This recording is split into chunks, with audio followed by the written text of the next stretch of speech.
You, John Fitzgerald Kennedy, do solemnly swear I, John Fitzgerald Kennedy, do solemnly swear that you will faithfully execute the office of President of the United States that I will faithfully execute the office of President of the United States and will, to the best of your ability, and will, to the best of my ability, preserve, protect, and defend the Constitution of the United States. preserve, protect, and defend the Constitution of the United States. So help you God.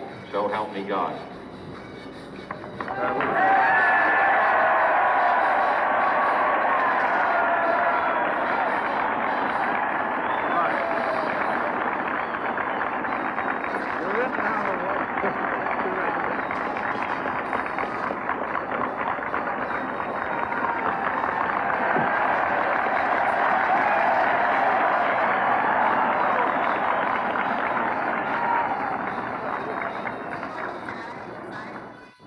Vice President Johnson, Mr. Speaker, Mr. Chief Justice, President Eisenhower, Vice President Nixon, President Truman, Reverend clergy, fellow citizens. We observe today not a victory of party, but a celebration of freedom, symbolizing an end as well as a beginning, signifying renewal as well as change. For I have sworn before you and Almighty God the same solemn oath our forebears prescribed nearly a century and 3/4 ago. The world is very different now, for man holds in his mortal hands the power to abolish all forms of human poverty and all forms of human life. And yet the same revolutionary beliefs for which our forebears fought are still at issue around the globe. The belief that the rights of man come not from the generosity of the state, but from the hand of God. We dare not forget today that we are the heirs of that first revolution. Let the word go forth from this time and place to friend and foe alike that the torch has been passed to a new generation of Americans born in this century, tempered by war, disciplined by a hard and bitter peace, proud of our ancient heritage, and unwilling to witness or permit the slow undoing of those human rights to which this nation has always been committed and to which we are committed today at home and around the world.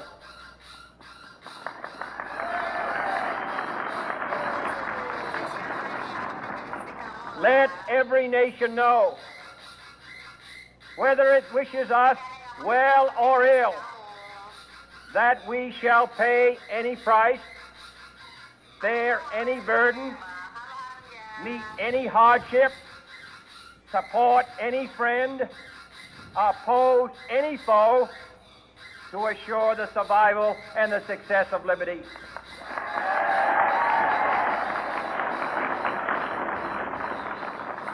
This much we pledge and more.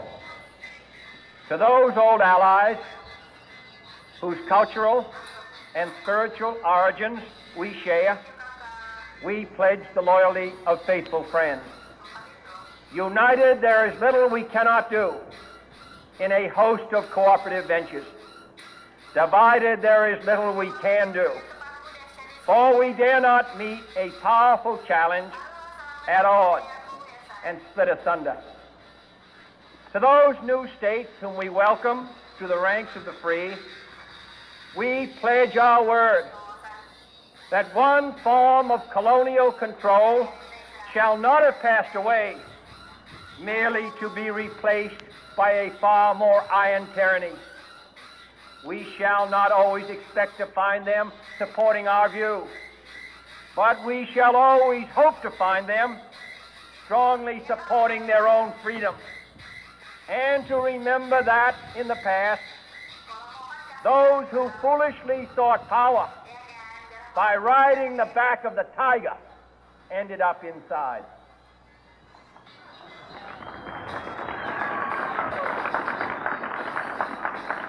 To those people in the huts and villages of half the globe struggling to break the bonds of mass misery, we pledge our best efforts to help them help themselves for whatever period is required, not because the communists may be doing it, not because we seek their votes, but because it is right. If a free society cannot help the many who are poor, it cannot save the few who are rich.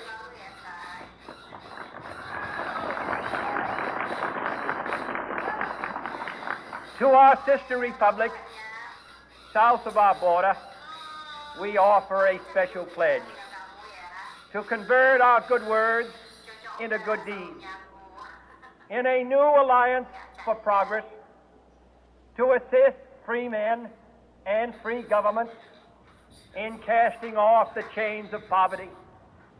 But this peaceful revolution of hope cannot become the prey of hostile powers. Let all our neighbors know that we shall join with them to oppose aggression or subversion anywhere in the Americas. And let every other power know that this hemisphere intends to remain the master of its own house.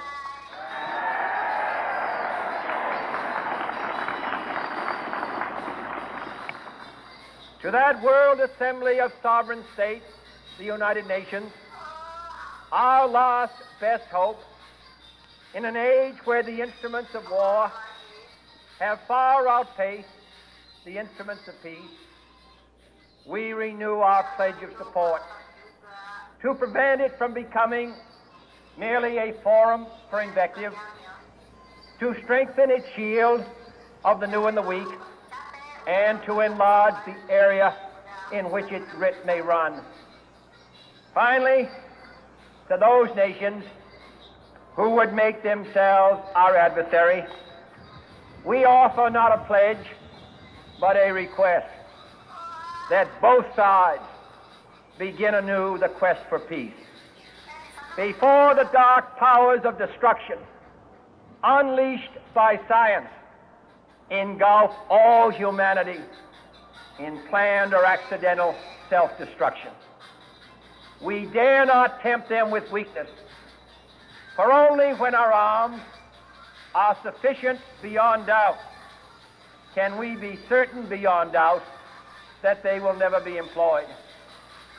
But neither can two great and powerful groups of nations take comfort from our present course, both sides overburdened by the cost of modern weapons, both rightly alarmed by the steady spread of the deadly atom, yet both racing to alter that uncertain balance of terror that stays the hand of mankind's final war. So let us begin anew, remembering on both sides that civility is not a sign of weakness, and sincerity is always subject to proof. Let us never negotiate out of fear, but let us never fear to negotiate.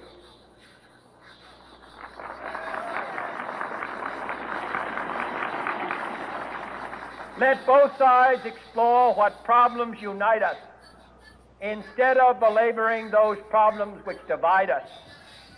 Let both sides, for the first time, formulate serious and precise proposals for the inspection and control of arms, and bring the absolute power to destroy other nations under the absolute control of all nations.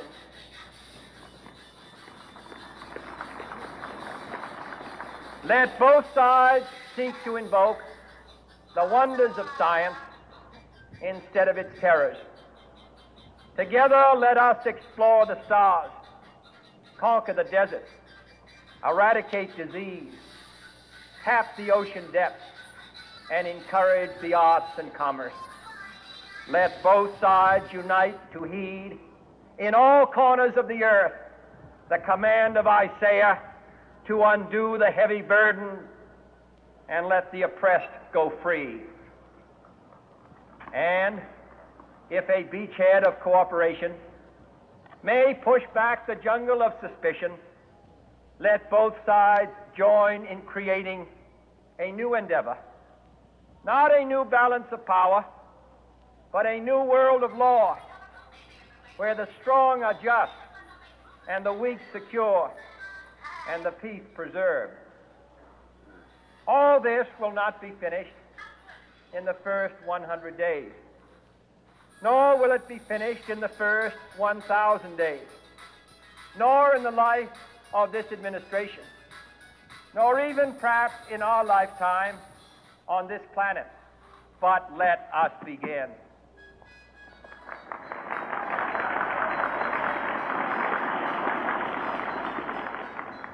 In your hands, my fellow citizens, more than mine, will rest the final success or failure of our course. Since this country was founded, each generation of Americans has been summoned to give testimony to its national loyalty. The graves of young Americans who answered the call to service surround the globe. Now the trumpet summons us again, not as a call to bear arms, though arms we need, not as a call to battle, though in battle we are, but a call to bear the burden of a long twilight struggle, year in and year out, rejoicing in hope, patient in tribulation, a struggle against the common enemies of man, tyranny, poverty, disease, and war itself. Can we forge against these enemies a grand and global alliance, north and south, east and west, that can assure a more fruitful life for all mankind? Will you join in that historic effort?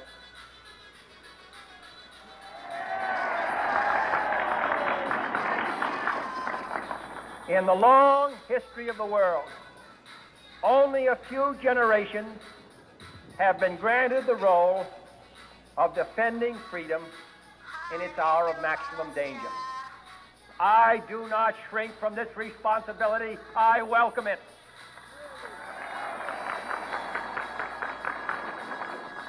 I do not believe that any of us would exchange places with any other people or any other generation. The energy, the faith, the devotion which we bring to this endeavor will light our country and all who serve it. And the glow from that fire can truly light the world. And so, my fellow Americans, ask not what your country can do for you. Ask what you can do for your country.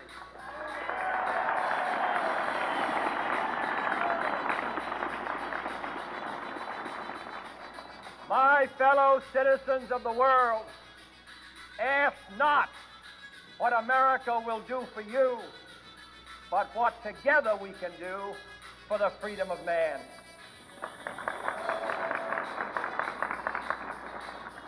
Finally, whether you are citizens of America or citizens of the world, ask of us here the same high standards of strength and sacrifice which we ask of you. With a good conscience, our only sure reward, with history the final judge of our deeds, let us go forth to lead the land we love, asking His blessing and His help, but knowing that here on earth, God's work must truly be our own.